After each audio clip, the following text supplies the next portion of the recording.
रजौरी जिले की तरियाट तहसील के दूर दरेडे ग्रां खब्बर दे राजन शर्मा ने कठमंडू नेपाल होए दे इंटरनेशनल लेवल डांस चैंपियनशिप चांदी का तमगा जीतिए अपने ग्रां जिले ते रियासत का नाम रोशन किया है। राजन एक गरीब परिवार का बच्चा है।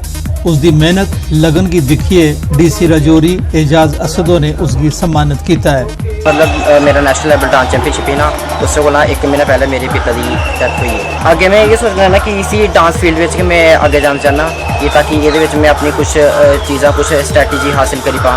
इधर दिखनी जिले पापे वाली साइड दे उल्ला मेरा दिल बड़ा दुखी होता है। सरकार की इयै मदद चाहते हैं कि सरकार इसी अगे पहुँचाना चाहे, जितों तक पहुँचाई सकते मैं सरकार की मदद करने के जा सकते हैं। डिस्ट्रिक्ट एडमिनिस्ट्रेशन ने इसका जो वहाँ के लिए जो पार्टिसिपेशन था उसको फैसिलिटेट किया, उसको स्पॉन्सर किया और आज ये परफॉर्म करके आया है और हमें we are proud. Jammu Kashmir National Panthers Party के प्रधान ते साबका MLA बलवंत सिंह मनकोटिया ने नेशनल ग्रीन ट्राइब्यूनल आसिया गैमन इंडिया ते हिंदुस्तान कंस्ट्रक्शन कंपनी ऊपर 2-2 करोड़ रुपए का जुर्माना लाने का स्वागत किया है। उधमपुर पार्टी दफ्तर लाई दी प्रेस कॉन्फ्रेंस उन्हें चनाह दरिया ते तवी नदी च कंपनी आसिया मलबा सुट्टने ते पर्यावरण की प्रदूषित करने खिलाफ दिते गए दे फैसले का स्वागत किया है।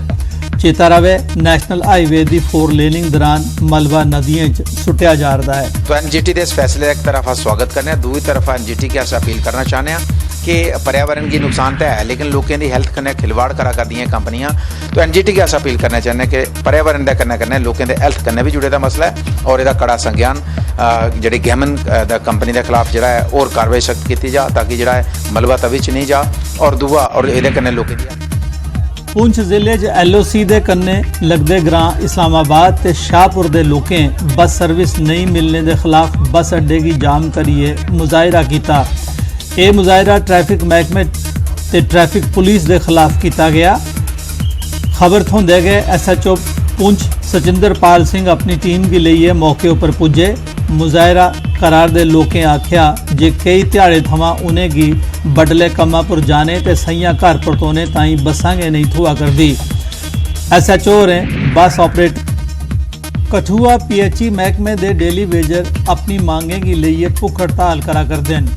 उनका आखना है जे कई बरें थमां उनकी मांगें उपर किसी जनप्रतिनिधि या सरकारी अफसर ने कदे ध्यान गै नहीं दिता। उन्हें चेतावनी दी है जेकर उनकी सुनवाई नहीं हुई तो वो अपने परिवारें समेत जरनैली सड़क की जाम करने की मजबूर होंगे। गवर्नर साहब की फेरी है।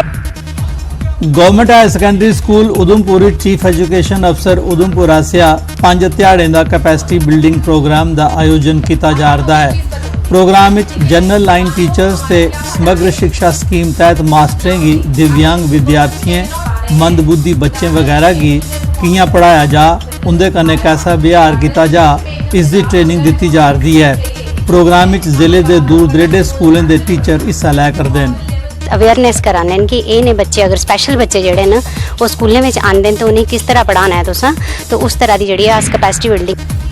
भद्रवाह स्थित राष्ट्रीय राइफल्स आसिया आयोजित 3 ध्याड़े का नुक्कड़ नाटक उत्सव संपन्न हो गया। 3 ते आखिरी ध्याड़े भद्रवाह के सेरी बाजार नुक्कड़ नाटक खेडे गए।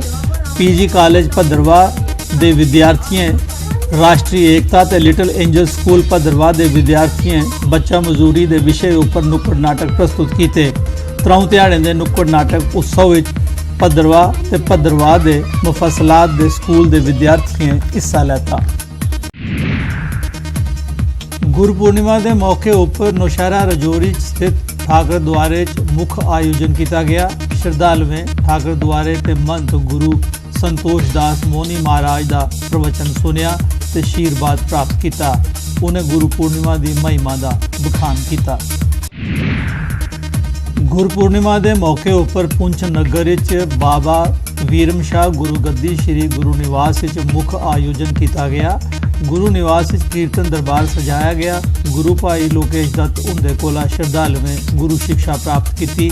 बड़ी गिनती च लोकें गुरु निवास हाजरी दी। इस मौके लंगर भी लाया गया। पुंछ जिले की मंडी तहसील के दूर दरेडे ग्रां छूल गवर्नमेंट प्राइमरी स्कूल की इमारत की हालत खस्ता होने करी स्कूल के टीचर कुसै हादसे दे अंदेशे दे मद्देनज़र बच्चें गी खुले गासा हेठ पढ़ाने गी मजबूरन। ग्रां दे लोकें एजुकेशन महकमे दे जिला इंतजामिया दे लापरवाह रवैये खिलाफ विरोध प्रदर्शन किया। स्कूल च पीने दे पानी ते शौचालय दी सुविधा भी नहीं है। 4 में जो है स्कूल जो है ये चालू। सांबा जिले की रामगढ़ तहसील दे ग्रां खानपुर की जाने वाली सड़क की माड़ी हालत लोगों की परेशानी की वजह बनी गई दी है। कई बरे थमां इसकी ना तो दिख रिख हुआ करती है ते ना गै मरम्मत। बरसाती इस सड़क की हालत होर मती माड़ी होई जंदी है।